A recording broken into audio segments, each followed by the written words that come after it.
โอ้ยอย่าไถหน้าดับอะไอเดียมึงมีเงินไหมเนี่ยมี50มันก็ใช้เงินมึงซื้อเพราะว่าวันนี้กูจะแค่ไหน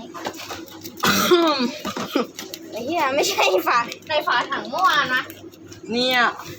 อยู่นี่เนี่ยที่มันจมอันเนี้ยที่กูโดนอ่ะอ๋อคุณก็พูดสิครับคุณรออะไรอ่ะอ๋อโทษทีซอรี่บู โมพ่อ แม่มึงดิซัด วันนี้เราจะมาสอนวิธีต้มมาม่าแบบคนสุดพิเศษ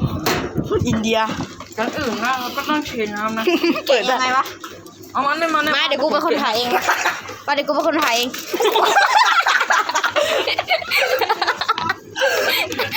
ให้ยกโรสลิ สูตรมาซาล่าเหรอ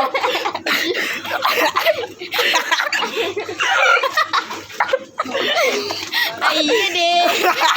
สูตรมาซาล่าไอ้น้าเป็นคนเป็นคนต้มเฮ้ยนี่ซ่อมกูนี่ซ่อมมึง ไอ้เชี่ยสี่ไม่ได้มาเดี๋ยวกูคนถ่ายเองสูตรมาซาล่ามาม่าเถื่อน